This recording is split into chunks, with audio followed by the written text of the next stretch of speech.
আসসালামু আলাইকুম, welcome to Imran hotel. আমরা এখন আছি সুন্দরবন কুরিয়ার সার্ভিস অফিসে, ধানমন্ডিগঞ্জ। আমাদের একটা হামার ultra pro 125cc 2024 model delivery চলে যাচ্ছে আলহামদুলিল্লাহ। সিলেটে যাবে এটা।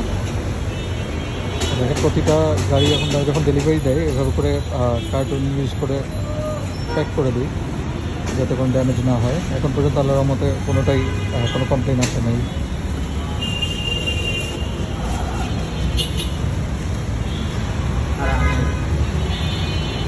আমাদের কাছে কিন্তু রেডি স্টক এগুলো অ্যাভেলেবেল আছে।